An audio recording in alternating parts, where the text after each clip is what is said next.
Bonjour.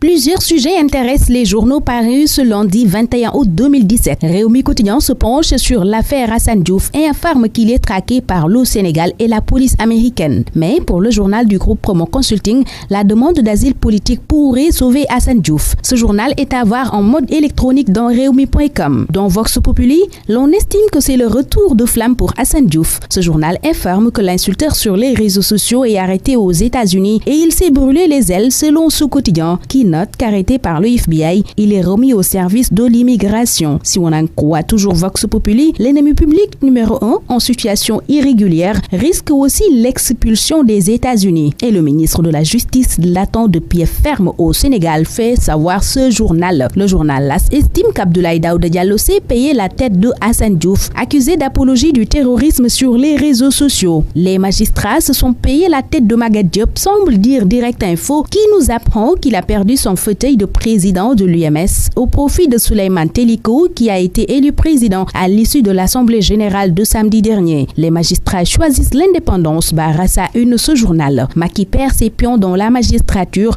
estime pour sa part Walf Quotidien, qui revient sur l'alternance à l'Union des magistrats du Sénégal. Une ère de révolte titre pour sa part Enquête, qui indique que Teliko a remplacé Magatte Diop à la tête des magistrats. Ce journal nous plonge dans les coulisses d'une véritable révolution et rapporte la vive polémique sur le vote par procuration. L'opération Charme de Mariam Diop Gueye, Enquête aussi en parle avant de lister les chantiers de Souleymane Teliko. Réumi renseigne que le principal défi du tout nouveau président des magistrats, c'est l'indépendance de la justice. Magistral Teliko note pour sa part le quotidien. Dans ce journal, Maître Sidiki Kaba réplique aux avocats de Khalifa Sall. Ce n'est pas le député qui est arrêté, déclare le ministre de la Justice à la une du quotidien. Et dans Sud Quotidien, l'on rapporte le réquisitoire de Sidiki Kaba dans les affaires Khalifa Sall, Ouleymane, Amikole Dieng, Pendaba, Assane Diouf, entre autres. Restons avec Sud Quotidien où Maître Assane Diomandjaï, se prononçant sur la plainte de Y'en a marre contre l'État, juge que la réflexion n'est pas encore très mûre. Seydi Gassama, dans Réumi Quotidien, aussi pense la même chose. Le directeur exécutif d'Amnesty International estime par ailleurs qu'en félicitant Abdoulaye Daouda Diallo, Macky a insulté les Sénégalais. Réumi Quotidien est à lire dans Réumi.com. Dans Le Témoin, l'on révèle que les policiers sénégalais ont été chassés par l'ONU au Darfour. Il est reproché au contingent sénégalais de s'être mal équipé en matériel de guerre, si on en croit ce journal, qui renseigne que les 142 éléments qui composent ce contingent seront de retour à Dakar mi-septembre. Pendant ce temps, Libération rapporte les détails du rapport explosif sur le crash de l'avion d'eau sénégalaire au large de Dakar. Selon ce journal, Sénégalair n'avait pas d'autorisation pour exercer au Sénégal. L'ANACIM a renouvelé le certificat de navigabilité de l'appareil malgré des anomalies, fait savoir Libération,